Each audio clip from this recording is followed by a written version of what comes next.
All right, let's dive in. Today we're tackling this intriguing idea of the subconscious mind. We're using the power of your subconscious mind as our guide. Yeah, it's a classic, really dives into this hidden force within us. It claims it can shape everything. I mean, from our everyday experiences to our relationships, even our health. And the book says it can teach us how to tap into that power to achieve our goals and live, happier lives.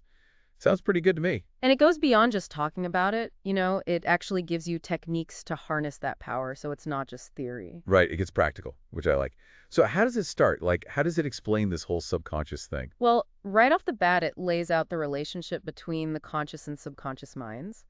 And it uses a really powerful analogy. It compares the conscious mind to the captain of a ship. Okay, I'm picturing the captain making decisions, steering the ship, giving orders. Exactly. And then the subconscious mind is like the engine room. Ah, okay. So the engine room is carrying out those orders no matter what they are. Precisely. It doesn't question the captain's commands, it just executes them faithfully. Whether they're good orders, bad orders, doesn't matter to the engine room. So if we're constantly thinking negative thoughts, doubting ourselves, like sending out bad orders, our subconscious is just going to, what, steer us right into trouble? Pretty much. That's why the book stresses how important it is to be aware of what we're feeding our subconscious. If we want to change our lives, we got to change those messages. It's like we need to give our subconscious mind better directions, a better map. But how much control do we actually have over those thoughts, those messages we're sending? Well, that's where it gets really interesting. The book dives into this whole concept of suggestion. It's got this example about seasickness. Just the suggestion of getting seasick, hearing someone talk about it, can actually make someone feel ill. Wow, really, just from hearing someone else mention it. It's wild, right? But think about it. A seasoned sailor might hear the same thing and not even flinch. It all comes down to our individual beliefs and experiences. If you're already anxious about getting seasick, you're more likely to be influenced by that suggestion. So our past experiences, our fears, they kind of prime us to be more susceptible to certain suggestions. Exactly. So what about you? Have you noticed this in your own life? Are there any areas where you feel like you're easily swayed by suggestions, good or bad? That's a good question. It makes you think. I'll have to ponder that one. But the book doesn't just leave us hanging, right? Doesn't just say, hey, you're at the mercy of suggestions. Right. It introduces this idea of autosuggestion. It's like consciously planting positive suggestions into our subconscious mind. We can basically rewrite the captain's orders, steer the ship towards where we want to go. I like that analogy. So it's like instead of just reacting to suggestions from outside, we can proactively choose what we want to feed our subconscious. You got it. The book uses the example of a young singer, really talented, but terrified of performing, stage fright. Oh, yeah. I can imagine that would be paralyzing. So she started using autosuggestion. Before every performance, she'd repeat these positive statements to herself. Things like, I am poised and confident, really drilling those messages into her mind. So by repeating those affirmations, she was essentially retraining her subconscious, associating performing with confidence instead of fear. That's the idea. And it actually worked for her, overcame her stage fright. So the book argues that we can use this technique for anything, really. Career goals, relationships, breaking bad habits. It's about changing the script. Pretty empowering stuff. But the book also makes this point that our subconscious, it doesn't argue with us, it doesn't debate, it just accepts what we believe to be true. So if we're walking around with a bunch of limiting beliefs, Well, then our subconscious is going to treat those beliefs as facts. It's not going to filter them or question them. right, it's just going to run with them, full steam ahead. Exactly. It's like this principle they call the law's belief. Whatever we believe, our subconscious takes it as the blueprint for our reality. There's this story in the book, kind of a chilling one, about a man who was convinced he was going to die on a certain day because a fortune teller told him so. Oh, wow, I'm guessing you didn't end well. Sadly, no. He ended up dying on that exact day. That's intense. Makes you wonder how many of our experiences are shaped by beliefs we don't even realize we have. It's a bit unsettling, isn't it? But what I find fascinating is that modern science is starting to catch up to these ideas, especially with all the research on placebo effects. It turns out our beliefs can actually influence our physical health. Wait, really? Like just believing something can actually make a difference. How does that work? Well, studies have shown that people who believe they're getting a powerful treatment, even if it's a sugar pill, can experience real physiological changes. Their bodies respond to their beliefs. It's like our minds have the power to rewrite our internal reality. It's kind of mind-blowing when you think about it. Our thoughts have that much power. The book really dives deep into this mind-body connection. It shares all these examples of mental healings, people overcoming illnesses through the sheer power of belief. Wait, are we talking about like spontaneous remission type stuff? Yeah, in a way, like there's this story about a surgeon in India who performed successful surgeries without using antiseptic techniques. Wow, that's incredible. How is that even possible? The book suggests that it was the unwavering faith of both the surgeon and his patients that created the conditions for healing. Okay, so we're talking about the power of belief, not just in ourselves, but in a higher power, in a doctor, in something bigger than ourselves. Exactly. The book really pushes us to think about how much our beliefs shape our reality, not just our mental and emotional states, but even our physical health. Like we're only just beginning to understand the true potential of the human mind. And speaking of potential, the book also dives into this idea of attracting wealth and success using the power of the subconscious. There's this story about Mr. Broke. He used a simple affirmation technique and ended up going from, well, broke to a successful businessman. Mr. Brooks' story is a perfect example of shifting those subconscious beliefs. He kept repeating this phrase, "Thank you, Father, for my wealth," even when he had nothing. So by saying that, even though his reality was totally different, he was kind of imprinting the feeling of abundance onto his subconscious. Exactly. He was essentially convincing his own mind that wealth was his natural state. It's really aligned with a lot of modern teachings on manifestation and the law of attraction. That whole idea that what you focus on expands. Like if you focus on gratitude and really feel the reality of what you want, you can start to attract it into your life. You got it. It's like planting those seeds in the garden of your mind, and those seeds can grow into your reality. Yeah, that's a pretty powerful image. But it all starts with shifting our focus, right? Moving away from that feeling of lack and scarcity and embracing gratitude and abundance. That's the key. And that's really at the core of what this book is all about, understanding that we have more control over our experiences than we often realize. It's about taking ownership of our thoughts and beliefs, choosing to focus on the ones that empower us, the ones that lift us up, and using them to create a life that aligns with our deepest desires. It's not about being passive recipients of whatever life throws at us. It's about becoming conscious creators of our own reality. That's a pretty amazing concept to wrap our heads around. And honestly, we've just scratched the surface of what this book has to offer. There's so much more to explore. We haven't even touched on love, aging, all those big life questions. Right. But I think this is a great starting point. It gives us a solid foundation for understanding this incredible power we have within us, this power to shape our reality. It's a power that we all possess.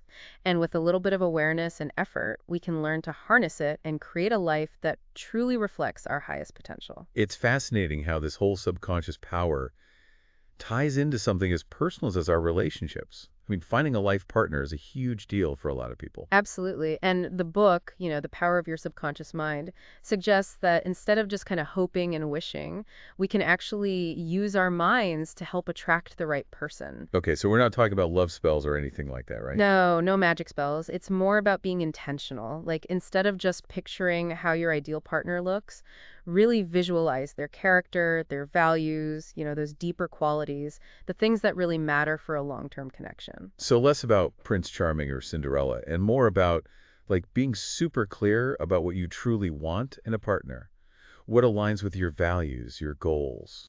Exactly. It's about getting your inner world in sync with the kind of relationship you desire. But here's what I find really interesting.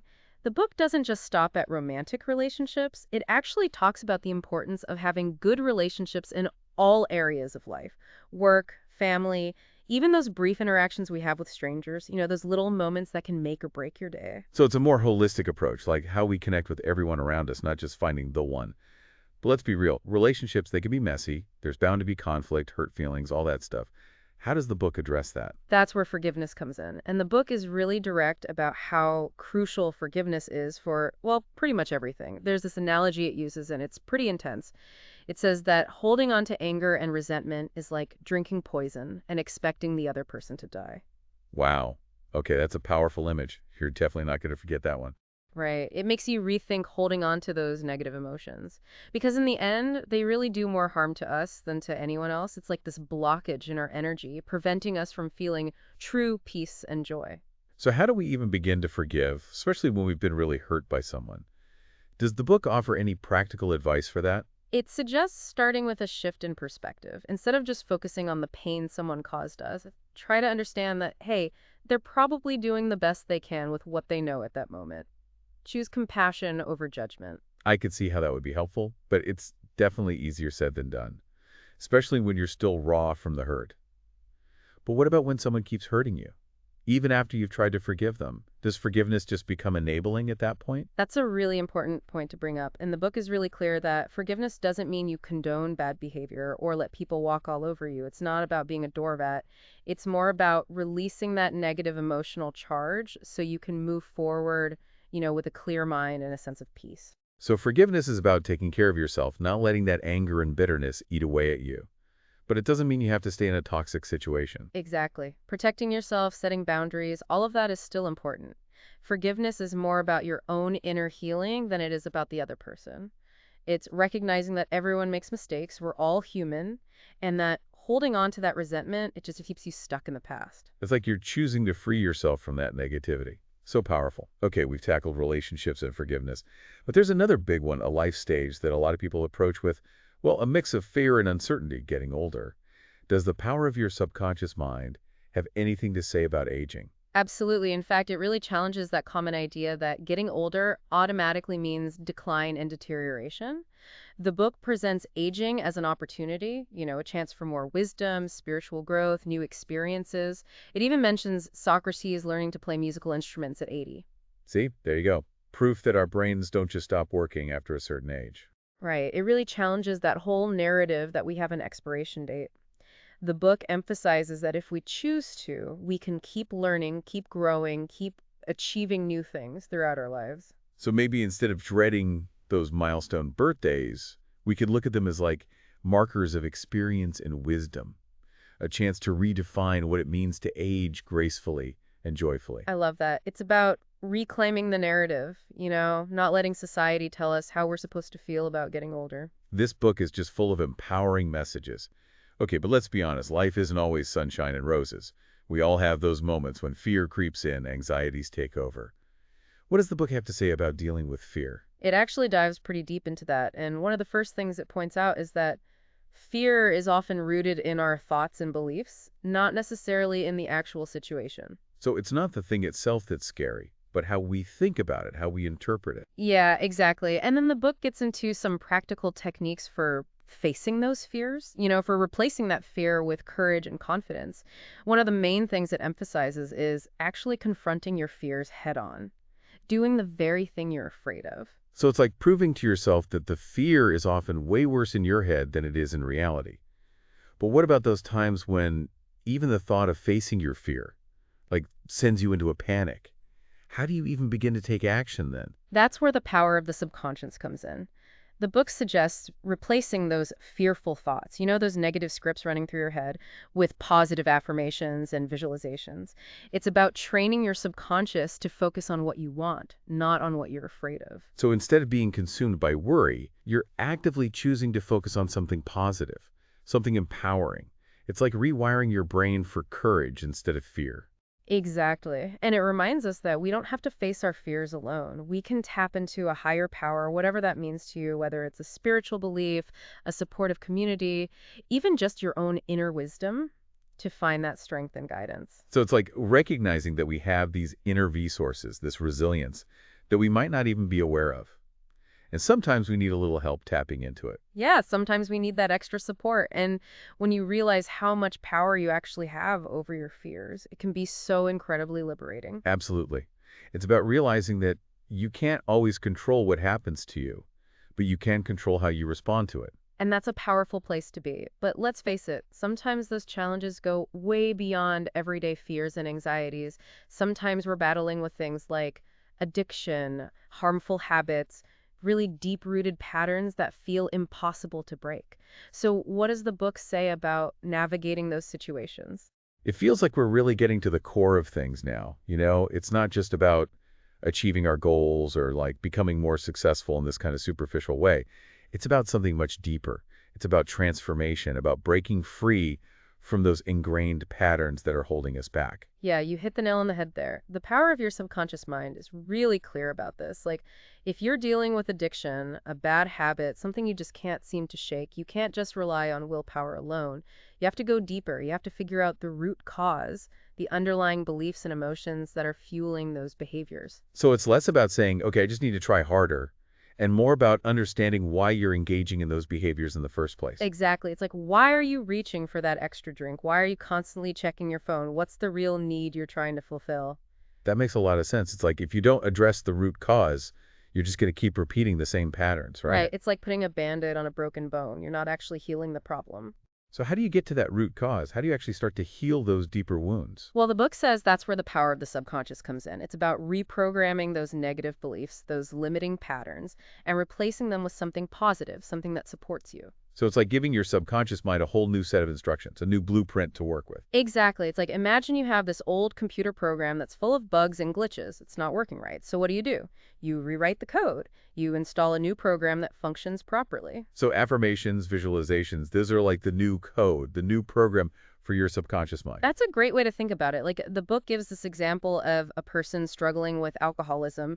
They start using affirmations and visualizations to create this mental image of themselves as sober, healthy, in control. They're basically imprinting that vision onto their subconscious. It's like creating a new internal reality that supports healing and change. But is it really that simple?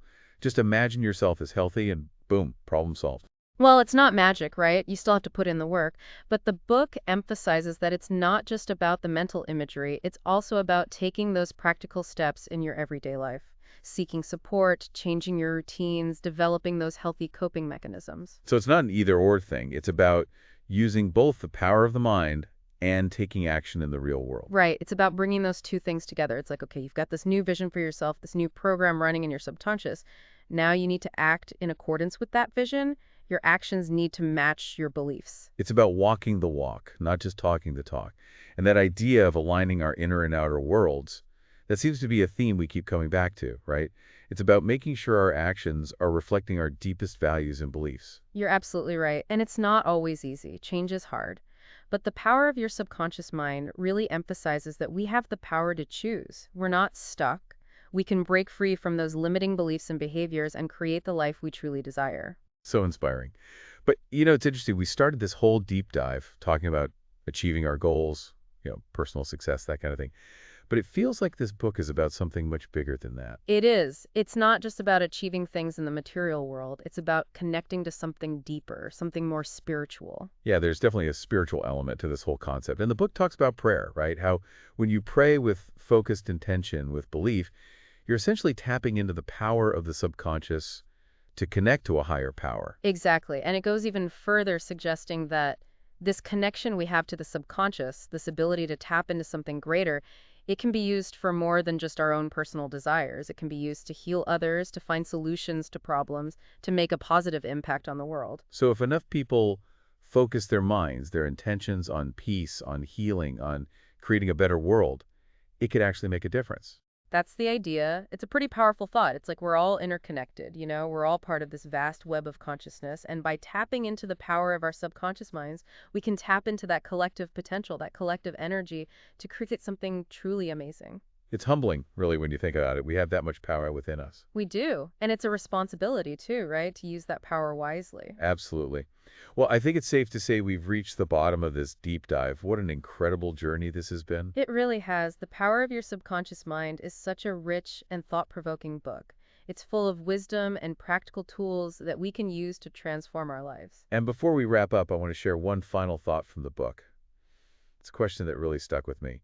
If your subconscious mind has the power to shape your reality, what kind of reality are you choosing to create? That's such a great question to leave us with. It's a reminder that we're not just passive observers, we're active creators. We have the power to choose.